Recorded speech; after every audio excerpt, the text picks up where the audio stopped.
E já de volta, esse é o seu programa Vida e Saúde. Hoje recebendo uma personalidade, uma autoridade no assunto, quando o assunto é saúde da mulher. O doutor Armando Antunes Júnior. Ele é mestre e doutor em ginecologia, médico assistente do Departamento de Ginecologia do Hospital da Mulher CAISM Unicamp. Está aqui carinhosamente, aceitou o nosso convite para entrar na sua casa e responder a sua dúvida. Agora, se você não faz pergunta, vai responder o quê? 19-3871-9620, 19-3871-9620 ou videsaude@rs21.com.br. Doutor, muitos e-mails, muitas perguntas chegando aqui, doutor. A Maria Silva, de Natal, Rio Grande do Norte. Obrigado, Dona Maria Silva. Um beijo para a senhora. Muito obrigado por estar conosco, viu? Ela gostaria de saber por que minha filha menstruou com 9 anos e quando chegou aos 11, parou de menstruar. Hoje ela tem 26 e não menstruou mais. Disse assim que é um problema não resolvido até hoje, né? O que pode ser, né? Pergunta a nossa amiga Maria Silva, da filha dela, doutor. Bem, Maria Silvia, Isso. né? O fato de ter menstruado aos 9 anos não está dentro, tá dentro do esperado, não foi uma menarca, não foi uma primeira menstruação assim precoce. Porém, o fato dela ter entrado em amenorreia, que nós falamos, né, em ausência de menstruação, precisa ser investigado. É claro que existem várias causas para isso, uma delas é um dos temas aí de hoje, que são a síndrome dos ovários policísticos, que tem formas laboratoriais, exames de imagem, dosagens hormonais que podem esclarecer esse diagnóstico. É claro que não é só a síndrome dos ovários policísticos que pode acarretar na ausência da menstruação. Até disfunções tiroidianas, por exemplo, né? Tanto o hipotiroidismo como o hipertiroidismo pode repercutir sobre irregularidades menstruais, distúrbios de outras glândulas, né? Como da suprarrenal, que são glândulas que estão sobre os rins, que também secretam hormônios, o aumento da hiperinsulinemia, o aumento da insulina circulante também pode ter uma repercussão. Então, enfim, existe uma série enorme de situações e que para isso precisa ser investigado, não só clinicamente, mas também através de exames laboratoriais e de imagem e se chegar a algum diagnóstico. Acho que isso é possível. Doutor, muitas perguntas aqui, como terminamos o bloco, falando sobre reposição hormonal. No caso, a Romênia Barros, Deus abençoe, dona Romênia, um beijo para a senhora, muito obrigado por estar conosco, viu, querida? Ela tem 62 anos e gostaria de saber até quantos anos a mulher deve tomar remédio para repor hormônio. E aproveitando a pergunta da dona Romênia, também a nossa amiga aqui, a Luísa, de Jacutinga, Minas Gerais. Obrigado, Luísa, um beijo também para a senhora, viu? Faço reposição hormonal e já não menstruava entre 6 e 8 meses. Porém, nesse mês, esqueci de tomar o comprimido por um dia. Minha menstruação está vindo de cor escura há uma semana. É normal?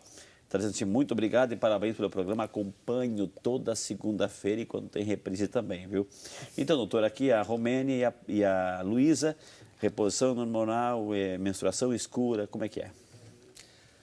Bom, a reposição hormonal, né, a terapia hormonal no período do climatério, hoje, mediante aí aos estudos disponíveis na literatura, ao que se sabe de mais recente, que a terapia hormonal na menopausa deve ser oferecida para a mulher sintomática, aquela mulher que tem sintomas característicos dessa fase, que são os fogachos, aqueles calores intensos, ressecamento vaginal, levando a dor nas relações sexuais, quadros urinários, de incontinência urinária, enfim.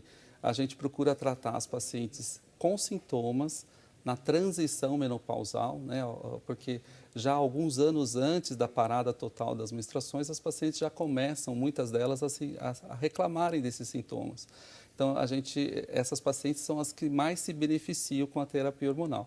E a gente procura usar a menor dosagem possível de hormônio e pelo menor tempo possível. Acredita-se hoje que esse tempo de terapia hormonal na menopausa não deveria ultrapassar 5 a 7 anos, né?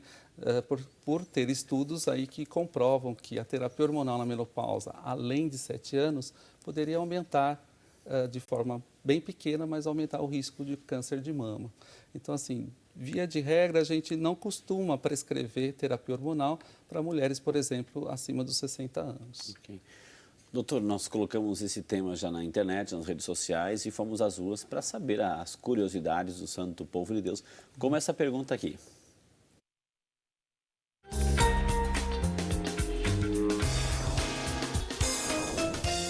Oi, eu sou a Silvia. Eu gostaria de saber em que fase da vida da mulher, geralmente, essa síndrome aparece. Muito bem, a síndrome, ela está falando dos ovários policísticos. Vamos falar um pouquinho então desses ovários, doutora Silvia. O que é um ovário policístico? Por que é perigoso, se não é perigoso, etc. E respondendo aí a pergunta da Silvia.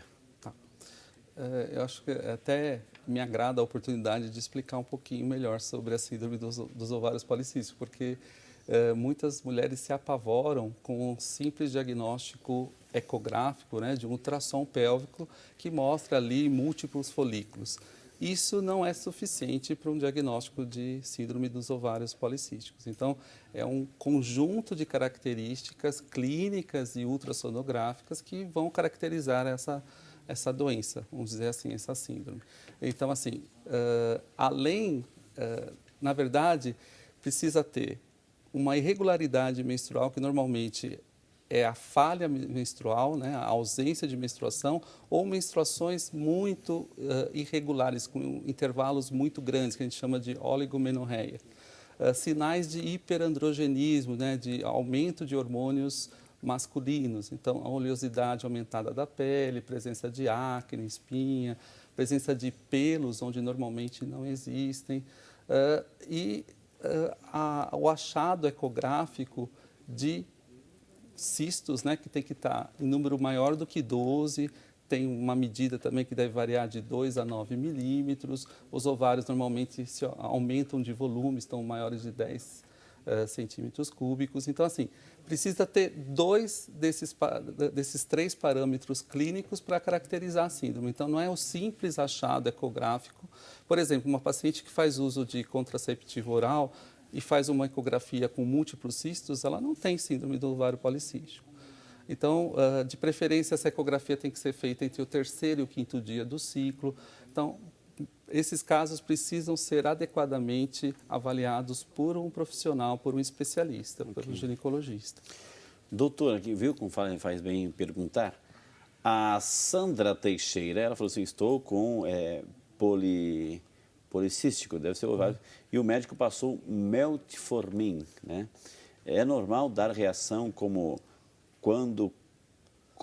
da ânsia de vômito, tontura, fraqueza e outras reações?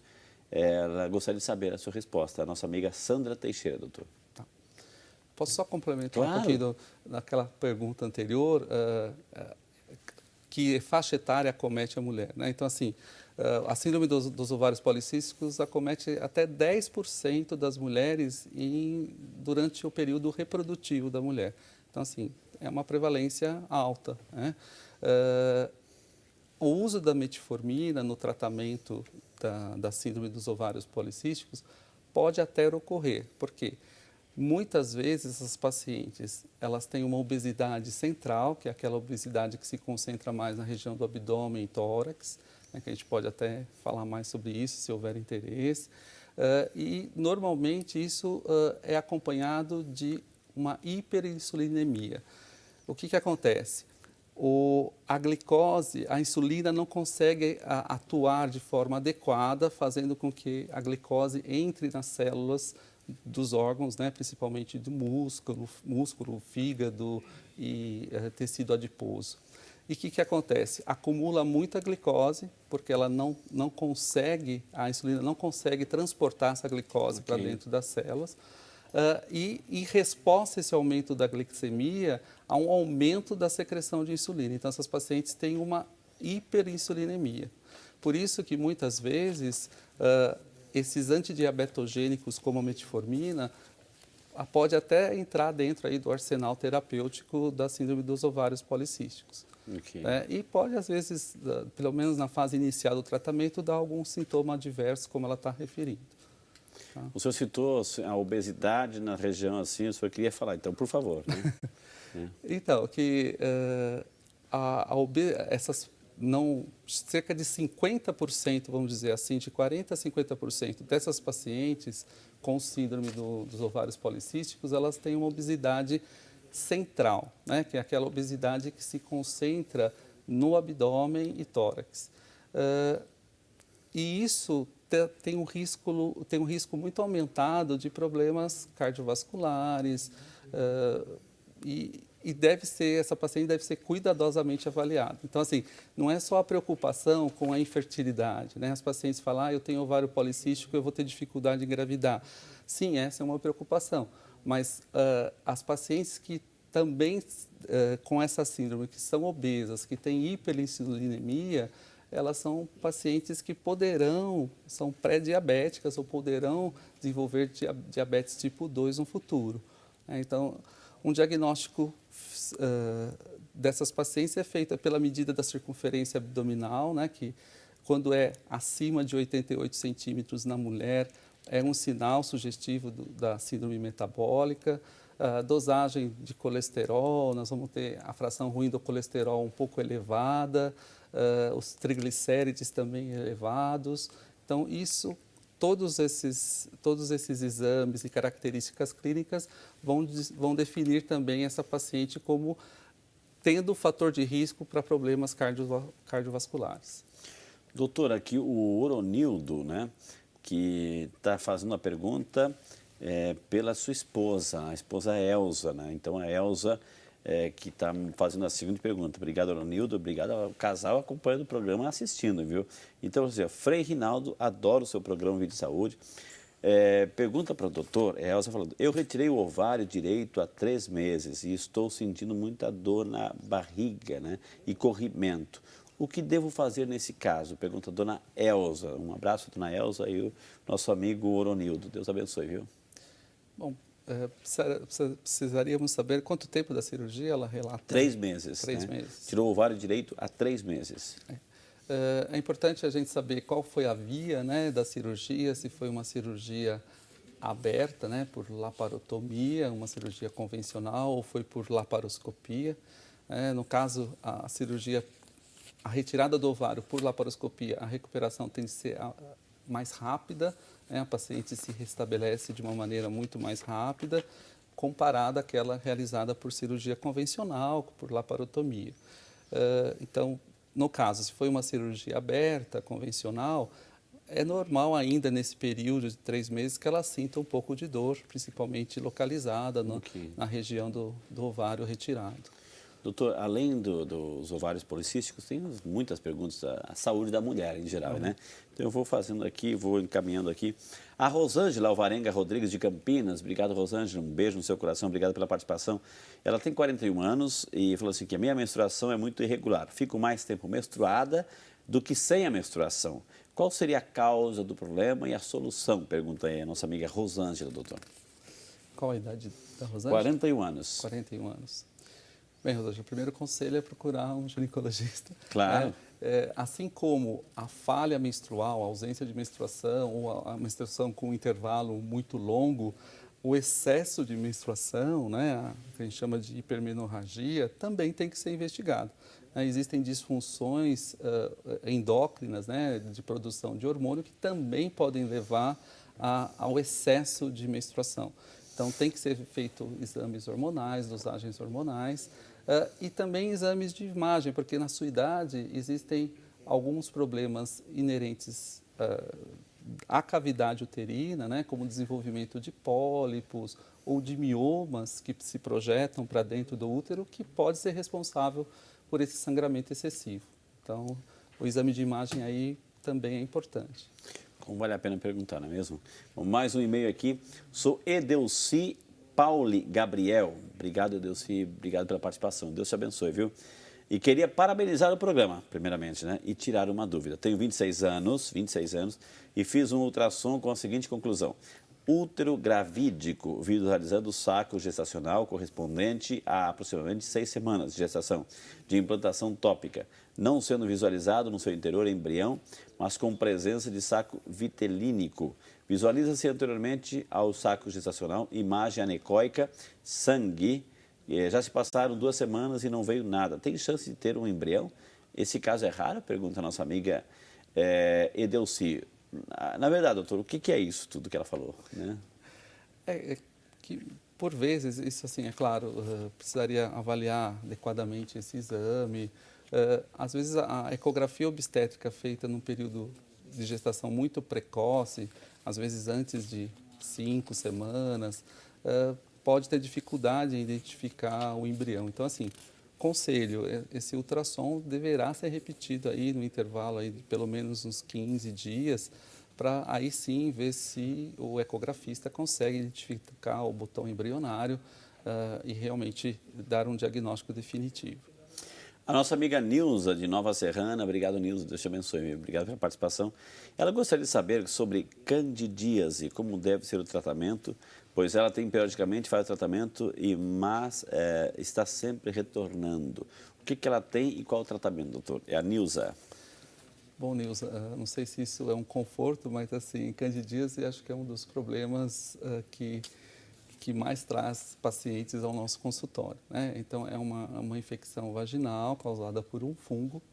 Ela é muito frequente, né, na mulher, pela própria anatomia da genitália feminina, que predispõe, né, à proliferação de fungo, porque a vagina é um meio úmido, existe uma secreção vaginal fisiológica e existem vários fatores predisponentes, né, para a proliferação de fungo, como o uso de roupas muito justas, como calça jeans, que é habitual hoje, né, na mulher moderna, o uso de roupas de tecido sintético, como roupa de ginástica, bermuda de ginástica. O próprio uso do contraceptivo oral é um fator predisponente à infecção pela candidíase. E até o estresse, né? O estresse físico, o estresse emocional também seria um fator predisponente para a infecção. E não existe um tratamento definitivo para a candidíase. Você trata as crises agudas, existem várias formas de tratamento, tanto sistêmico, né, em forma de comprimido, via oral, como cremes e óvulos tópicos. A grande maioria costuma ser bastante eficaz, mas se você não afastar esses possíveis fatores predisponentes, a chance de recorrência é grande realmente. Tá vendo? Que maravilha, como vale a pena perguntar, viu? O nosso amigo Diego Mário Severino, lá de Penha, na comunidade Santa Lídia, está parabenizando, obrigado. Parabéns, Frei, em nome de toda a nossa família, nossa cidade aqui, de Santa Catarina, pela preocupação que o senhor tem pela família. É claro que a gente tem preocupação, viu, Diego? Obrigado pelo carinho, por isso que a gente traz médicos aqui que possam passar informações para ajudar a mãe, o pai, a criança, o adolescente, o jovem a ter qualidade de vida. Jesus quer isso, Deus quer isso, né? Que a gente cuide desse corpo que é templo do Espírito Santo de Deus. Obrigado, Diego, pelo carinho, um grande abraço para você, para a sua família, para a dona Linda e Anáco de São Paulo também. E com esses abraços aí a gente vai chamar o intervalo, porque temos muito mais informação para você. Quer saber? Não sai daí, a gente volta já só para você.